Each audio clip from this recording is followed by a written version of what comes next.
So last week I gave out the new tutorial sheet, which is a tutorial sheet of questions on the series chapter. So if you didn't get one of these, do make sure to collect one at the end.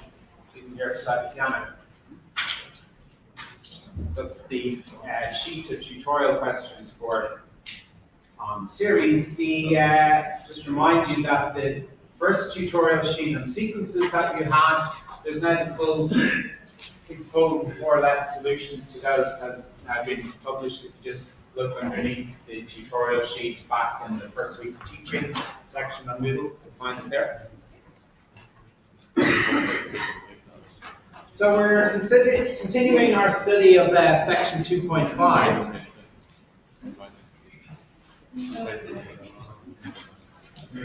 Right. Section 2.5 is on convergence tests for series.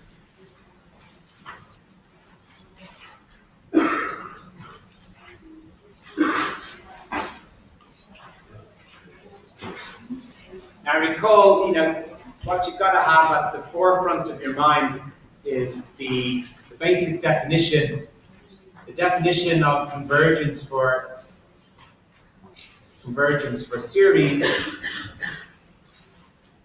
the definition of what we mean by an infinite series. So this was given back in definition 2.3. And it basically amounts to saying that what we mean by the sum of an infinite series is the limit of a certain sequence, the limit as k goes to infinity of the sequence of partial sums. And so we have this infinite sum object, the infinite series on the left. And what we mean by it is the limit of the sequence of partial sums. So that's a partial sum of the series in the round brackets on the right. The sum from n equals 1 to k of the terms an. So there's no conceptual problems over what that is. It's just a sum of a certain amount of numbers. But we're taking the limit of this object as k goes to infinity. So the partial sum gets larger. Okay. Now, what did we see last time? We saw a few things last time. We saw theorem 2.3, the general term test, which is the first basic test a series has to pass in order to have a chance of convergence, if you like. So this says that every convergent series has the property that its terms converge to 0 as a sequence. Any series that converges, it must be that the terms of the series, bits you're adding on at each stage, that they converge to 0. They dwindle towards nothing. Or another way of saying that, if you're looking at a sequence of terms which do not dwindle away to nothing, that do not converge to 0, then you know that the series diverges. If you're adding up all those things and they aren't dwindling away to nothing, they aren't converging to 0, then the sum is not going to be settling down towards some limiting behavior, limiting value. So, the general term test can tell you when a series diverges, when it fails to diverge. It can't tell you that a series does diverge. So it can only give you this negative type of conclusion about a series. If you're faced with a series that you know converges, you can use the general term test to know something about the sequence of terms. The sequence of terms converges to 0. So you've got to be careful when you're using the general term test not to mix up the direction. Just because you're looking at a series whose terms dwindle away to nothing, that does not mean that the series converges. The prime example to keep in mind is a harmonic series. A harmonic series, 1 plus a half plus a third plus a quarter plus a fifth, and so on. Those terms are dwindling away to nothing, they're converging to 0, but nevertheless, the series still diverges. There's enough weight or accumulation in to make the sum grow beyond any particular number. So we saw the general term test last time. This is just a quick review of last time. We also saw the geometric series test. So given a infinite series, which is this nice form, with some initial term a to the series, then afterwards, each next term is just gotten by multiplying the previous term by r. That's what a geometric series looks like. These things we completely understand. What does the thing say? Well, okay, if a is 0, that's just a trivial case, everything is 0. But if it's actually not a trivial series, then it converges if and only if this quantity r, which is a common ratio between terms, that quantity is absolute value strictly less than 1. Otherwise, it diverges. So this is a criteria for convergence of a geometric series. And when that is the case, then we even have a nice formula for the sum of the series, the limit of the series, which is a over 1 minus r. That's quite rare. It's quite rare to have both the convergence test that tells you whether or not the series converges, but also tells you the actual value of the unit. So normally we don't have that. Okay, that was our geometric series test. We proved that last time. We also proved last time the integral test. The integral test, I won't argue it all out again. We talked about it last time. The integral test can allow you to draw conclusions about the convergence of a series where the series A1, A2, A3, A4, etc., where the series values are given by a nice continuous decreasing function with positive values. So we've got a sequence of terms that are decreasing. They're always positive, they're always above the line, and they're given by the values of the integers of this nice function, f. And if you can integrate this function, then the integral test tells us that the series of terms, the sum of the ANs, will be convergent if and only if the integral from 1 to infinity of the function also converges. That has a finite value. And we'll be discussing integrals in more detail later on, but we have a certain understanding of them now, so we'd like to use that. We argued for that, we proved that by comparing the integral, which gives you the area underneath the curve, underneath the graph, with the sum of the areas of the rectangles. Each of these rectangles has width 1 and height is the value of that term of the series. So the first rectangle is area A1, the second is area A2, etc. And the argument went by demonstrating that the area underneath the curve is equal to the area of all the rectangles. Well, the two are approximately equal, and there's a fixed finite difference between, which is the sum of all these protrusion bits at the top. But all these protrusion bits must sum to a finite value. That's what we argued last time. And so the difference between the integral and the sum of the rectangle, the sum of the areas of the rectangles, is a finite value. So if one converges, so does the other one. If one diverges, so does the other one. So that was just one. And we're going to pick that up today by looking at an example of that. So I penciled this in as an extra exercise for you. So we're going to look at this example to start off. So an example of application of the integral test.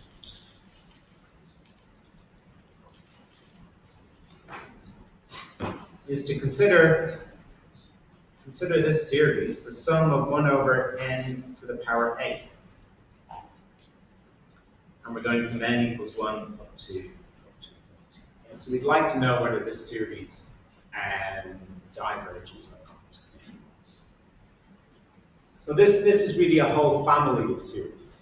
For each value of a, you've got a particular series. E.g., for a equals 1, we have the harmonic series.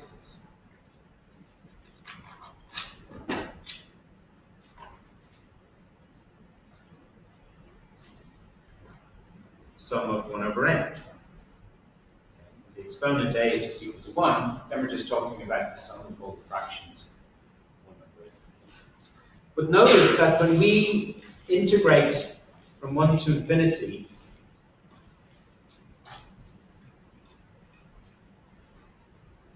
from 1 to infinity, the nice continuous function which gives us these values.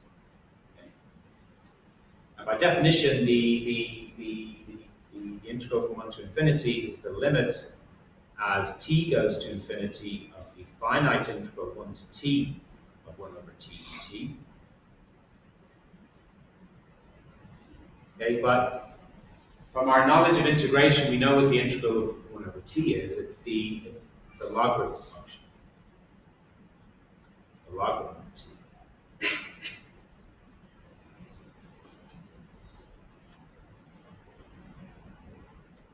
And the logarithm of t, or when we evaluate this bracket, we get the logarithm of t minus the logarithm of 1. But of course, the logarithm of 1 is 0. So this is just the limit as t goes to infinity of the logarithm of t. The natural logarithm. But how does this behave? Well, the logarithm is an increasing function and it's unbounded. It increases fairly slowly, but it nevertheless increases without any upper bound. Okay? So this is, well, if you like, this limit is equal to 1. It's an unbounded function. The logarithm log t is unbounded as t goes to infinity. Okay? It's certainly not convergent. So therefore, by the integral test, because the integral from 1 to infinity of 1 over t dt, because that diverges, the integral test tells us that the harmonic series diverges also. So therefore, the harmonic series also diverges by the integral test.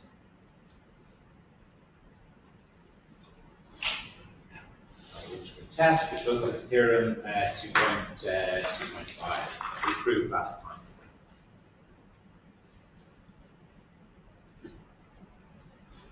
Okay, but that's just one special case. And of course, we also, in the very first lecture in the series, we also proved that the harmonic series diverged using that grouping argument. It's a slightly different argument, but here's another version, another argument that the harmonic series diverges. Okay, but that was a special case of this this family, where A equals 1. Actually, this family are called the hyper-harmonic family of series. When A equals 1, you've got, it gives you the harmonic series, but for other values of A, it's called a hyper-harmonic series. So what about these other ones when A is a different value than 1? Well, we don't have to consider each separate case, we can actually deal with them all together.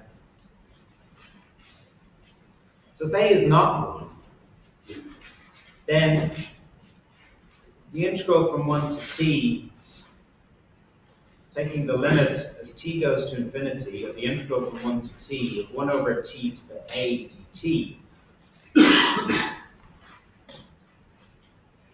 So doing this integral in the case when a is not 1, well, in the case when a is not 1, then we can integrate it using the usual rule for integrating polynomials, because this is just t to the minus a. So it's going to be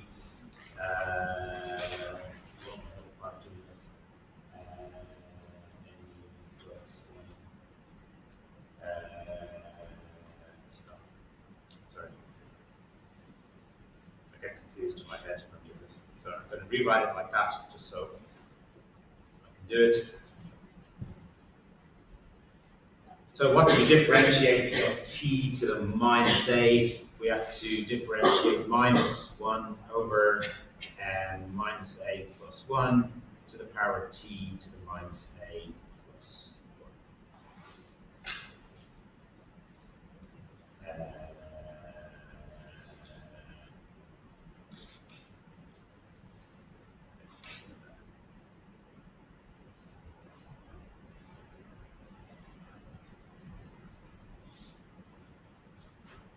When you differentiate that, the minus a plus 1 comes down, cancels with that.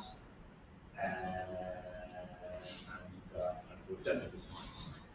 We don't need that extra minus. It's just minus a. 1 minus a. Okay? So when you differentiate that thing, you get t to the minus a.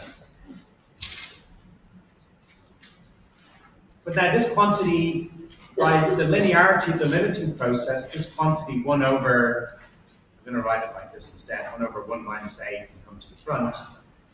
And this is the limit as t goes to infinity of t to the power of 1 minus a minus, well, when I substitute in little t equals 1 here, well, I just get 1.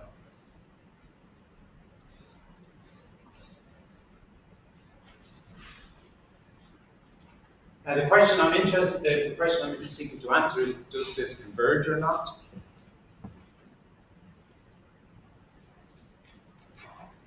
So it's the limit as t goes to infinity of t to the 1 minus a. This is just a fixed constant out here, so it's just minus 1. So whether or not this whole quantity converges comes down to whether or not this term here converges. Everything else is just constants added up to 5. So it just comes down to the behavior of this capital T to the power of 1 minus a. Well, you see, if 1 minus a is a positive quantity, I know a is not 1. We've already dealt with the a equals 1 case. We assumed a is not 1. So if 1 minus a is strictly bigger than 0, then I'm taking the limit of some positive exponent of t. So that's going to increase without any upper bound as t goes to infinity. Okay, so it's going to be divergent. Even if this quantity was very small, positive or extremely small, then you'd be talking about some very small root of t, square root, or third root, fourth root, fifth root. But still, as t gets larger, that quantity will just get larger and larger without any upper bound. So, i.e. divergent. Whereas if, on the other hand, if 1 minus a was strictly less than 0, 1 minus a is strictly less than 0, then t to the power 1 minus a, well then that's going to converge to 0 as t goes to infinity. Okay? Because if this exponent is negative, then you're looking, as capital T goes to infinity, you're looking at a larger and larger number to a negative power. So it's going to be 1 over that number t to a positive power. So the t to the positive power gets bigger. If it's then in the denominator position, 1 over that number, it's going to be getting smaller too, and converging to 0. So i.e. convergent.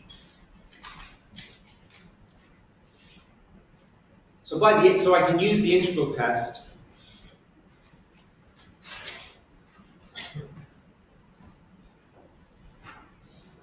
using the integral test, then we get the conclusions. We get the conclusion that the hyper-harmonic series 1 over n to the a, and n equals 1 to infinity, this sum converges if 1 minus a is less than 0, i.e.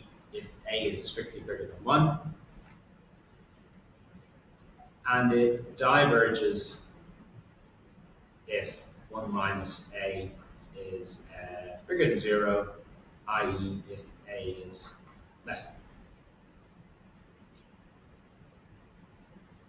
And when we looked at the a equals 1 case, we found it diverged also. That was the harmonic. So we can include less than or equals there in the harmonic case.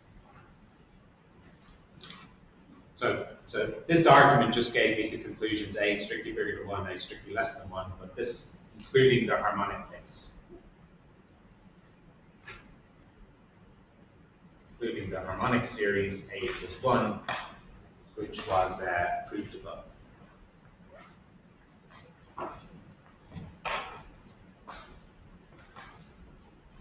So we get this really nice conclusion, this complete treatment of the family of hyper-harmonic series using the integral test. And the harmonic series represents the border between convergent behavior of these things and divergent behavior. So the sum of all of 1 over n squared, 1 over n cubed, etc., those are all convergent series, okay, because there the exponent is strictly bigger than 1. But whenever the exponent is strictly less than or equal to 1, you get that this series diverges. That's a nice example of the application of the integral test. We now know completely the convergent behavior, divergent behavior of series that are physical. Okay, any questions?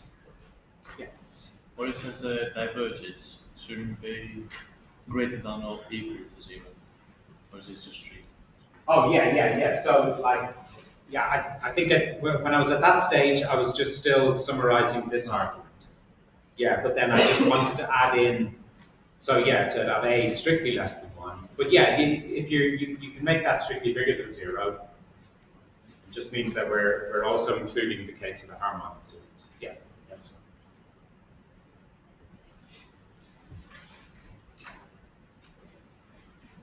Any other questions or queries about it? It's all based on this really nice idea that really the sum of the series, which is the area of all the rectangles, that's just a fixed difference away from the integral of the curve, the area under the curve. So it's a very appealing geometric argument behind all this.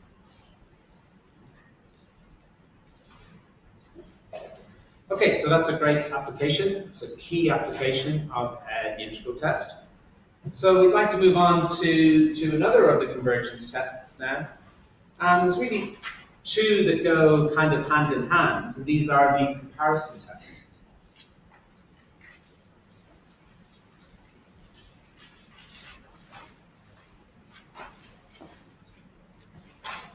These are theorems 2.6 and 2.7.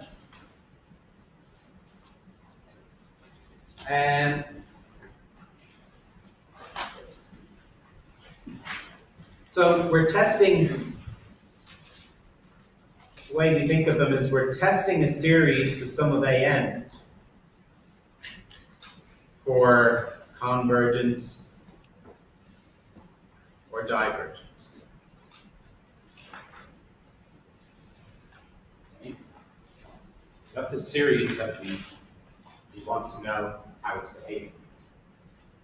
But what we can do is we can choose an appropriate comparison series whose behavior we know, and we're going to compare it to this series in a certain way. Very often the series that we choose for comparison is going to be one of these hyper-harmonic series.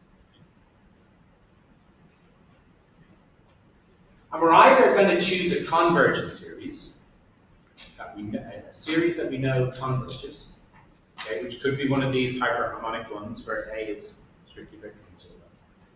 And see, that convergence series converges because it behaves well. The terms in the series are small enough, they converge to 0 fast enough so that the series converges.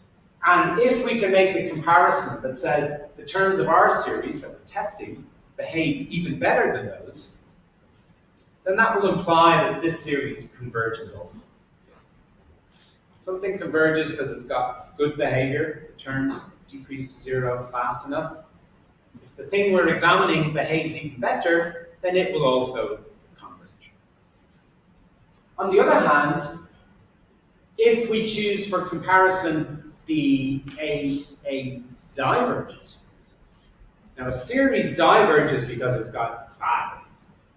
Its terms do not converge to 0 fast enough. So we've got a series with bad behavior, a divergent series. If we can demonstrate that our series behaves even worse behavior than the badly behavior, then this will also be a badly behaved series.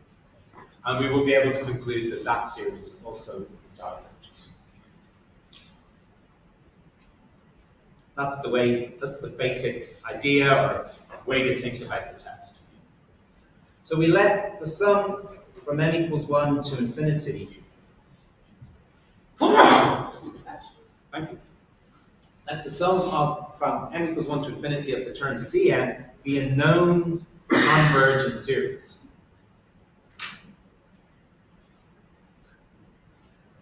Okay, a series we know about, we know converges, such as one of the hyper-harmonic.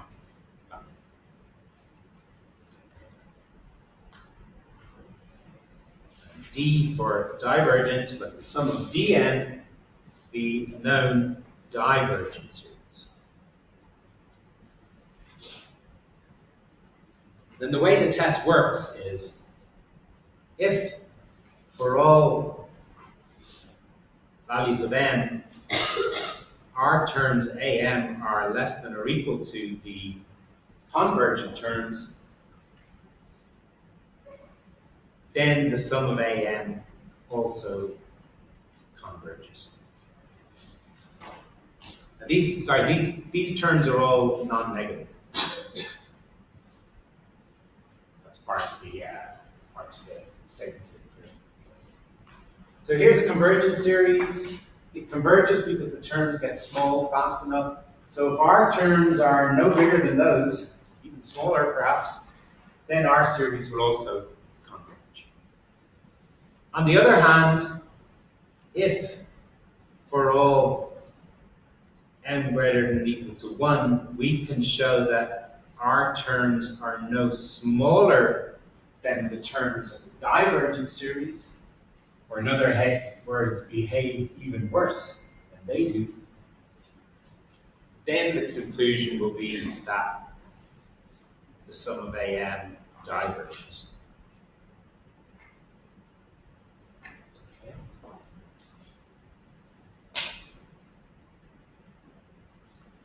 So for any given series am that we want to test, we may be able to achieve one of these. We may be able to make one of these comparisons. Obviously, you won't be able to make both lines, because then you'd be concluding contradictory things. For any given series, you might be able to make one of these inequality comparisons.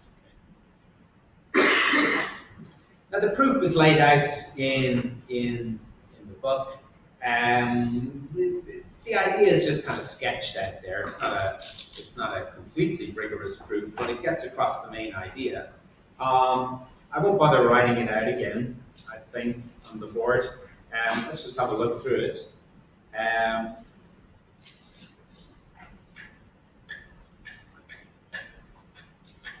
And it basically just goes back to using the definition of convergence for an infinite series. Okay? So how does this argument go? So first we look at the convergent case. So this series here, the sum of the CNs, if that's convergent, it has a limit C. So that means the partial sums as a sequence are an increasing sequence converging to C, converging to that limit. So if it's the case that we can show that every term from our sequence is less than or equal to the corresponding term from the C sequence, then that means our partial sums, the partial sums of the A series that we're testing, they will also be bounded above by this number C. Okay? Because each of our terms is no bigger than the corresponding C term. So each of our partial sums is going to be less than or equal to the corresponding partial sum of the C series.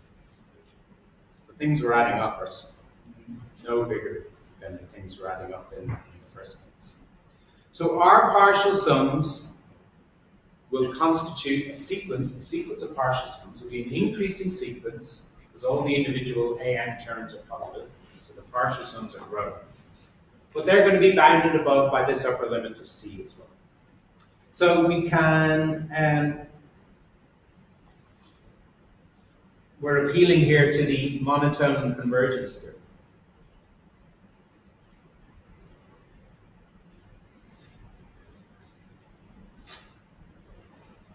The MCT. If you've got an increasing sequence which is bounded above, it must be convergent. So that implies that the series we're looking at also converges. Okay. To some limit, we could write A, and this A must be no bigger than the limit of the convergent series that we make a comparison. On the flip side, so that is all based on the condition that we can establish that inequality. On the other hand, you can make a similar argument when you look at if you make a comparison to a divergence.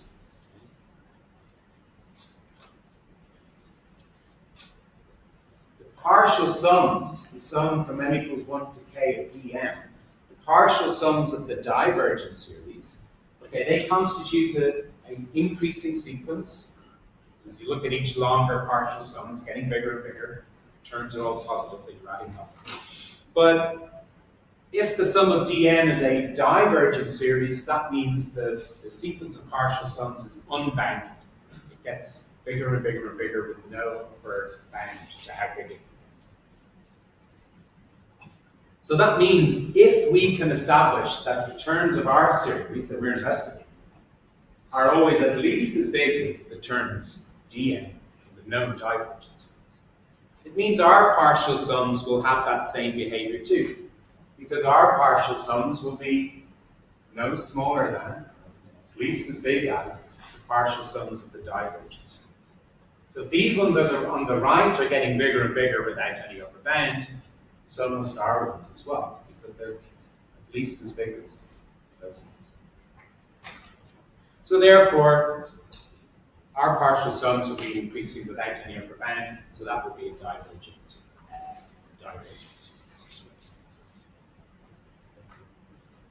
Okay. Now there's that's what's known as the standard comparison test. Okay? That's the standard comparison test.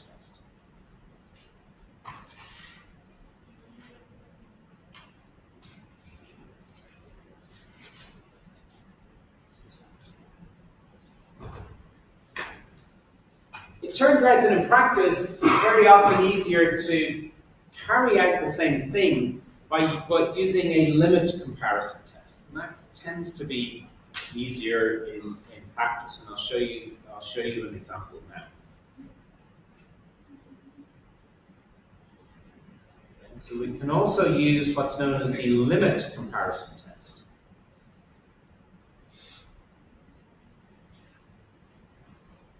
It's still based on the same idea. We're still testing a series, sum of an. We're still either comparing it to a known convergent series or a known divergent series. But the way we do the comparison is slightly different. In the standard comparison test, you have to set up and prove these inequalities. In the limit comparison test, you evaluate a certain limit.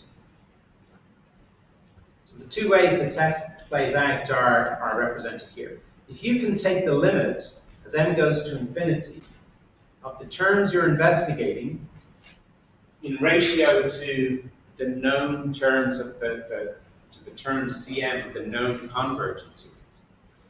If you can show that that sequence has a limit L, and that this limit is, well, it's always going to be non-negative because the ANs and the CNs are non-negative.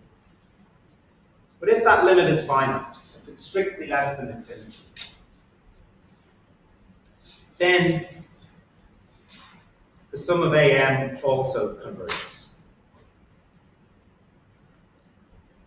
On the other hand, if we take the limit of our terms that we're investigating in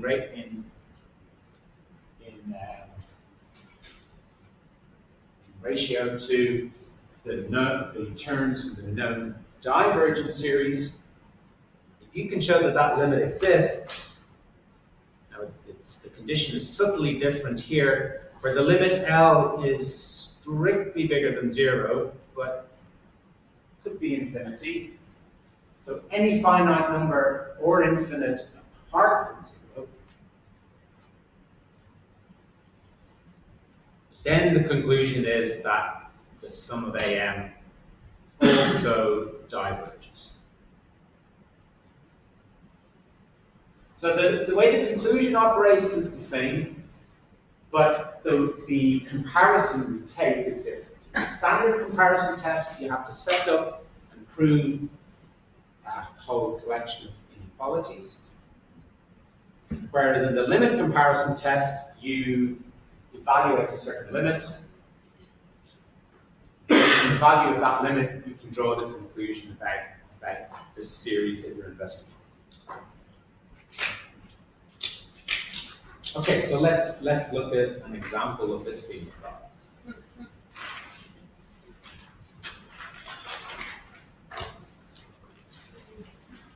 So let's look at question 9. If you look at page 26, question 9.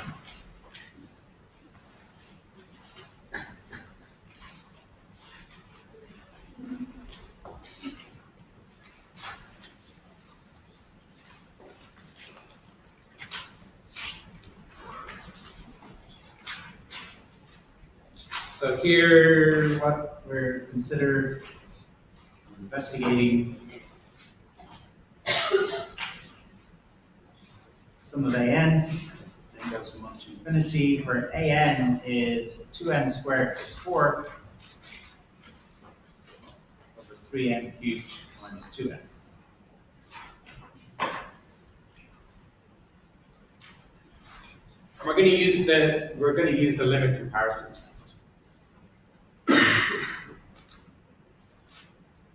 But of course, the question is, which series shall we compare it to?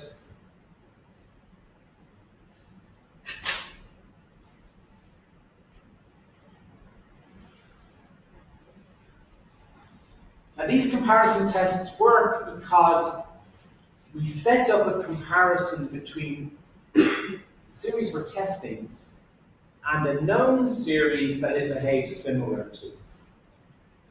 The question is how to pick out of the hyper-harmonic family of series, how to pick out the one which is going to have similar behavior to this. So when the series you're looking at is like this, when the terms are a rational function of the index, i.e. a ratio of polynomials, is we look for the dominant behavior. Look for the dominant behavior in AN. And this looks like something of n squared over n cubed. Okay, the presence of the plus 4 at the top, that's going to be less and less significant as n gets larger and larger. As n gets larger and larger, it becomes immaterial, really, the fact that you're adding on 4s. And as n gets larger and larger, it's really irrelevant that you're subtracting minus 2n in the denominator, because the dominant term is going to be that 3 times n cubed. When n gets to 10 billion, you're cubing 10 billion. Well, the fact that you're subtracting minus 20 billion is going to be neither here nor there. Cubing is going to be such a dominant operation in the large input n. The fact that you're subtracting a multiple or a lower exponent of n is less relevant. So the dominant behavior is order 2 over order 3. So i.e. the behavior looks like 1 over n. So we should choose the harmonic series as the comparison series. Okay. And we can almost tell here now that our series is going to be divergent also. Okay. But we'll apply the limit comparison test.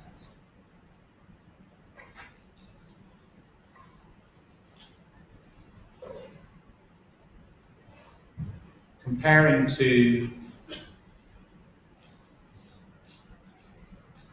this known divergent series where dm is 1 over n. So the test says I need to take the limit as n goes to infinity of an divided by dn. So that's the limit as n goes to infinity of my an, which is 2n squared plus 4, over 3n cubed minus 2n, divided by dn. So dn is 1 over n. So I divide by 1 over n. So dividing by 1 over n, of course, is the same as multiplying by n. So this will change it up to 2n cubed plus 4n over 3n cubed minus 2. That's one way of multiplying the fractions, or we could have just divided the n into the denominator and written it as 3n squared minus 2, of course, as well. The same thing. But now we're back into the more familiar world of taking limits of sequences that we were in a few weeks ago in chapter 1. And this kind of sequence we can deal with by rewriting the fraction. You know, our aim is to use the algebra of limits theorem and say that the limit of the quotient is the quotient of the limits. You can't do that immediately because your numerator and denominator sequences are not convergent. But when you rewrite the fraction by dividing above and below by n cubed, which doesn't change the value of the fraction, it changes the way it's presented. Now it's presented differently. Now the numerator is a convergent series, convergent to 2, and the denominator is a convergent series as well, convergent to 3. So now we can apply the algebra of limits theorem to say that this is just 2/3.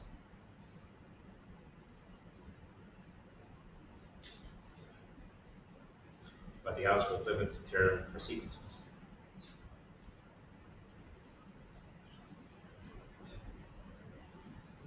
So that's what that is that's a successful comparison of the series we're investigating to the known divergent series, which is the harmonic series. So the sum of an compares to the known divergent series harmonic series.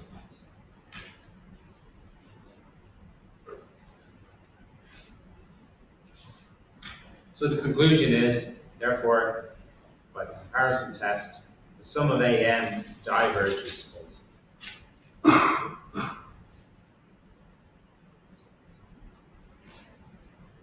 That's what the limit comparison test tells us.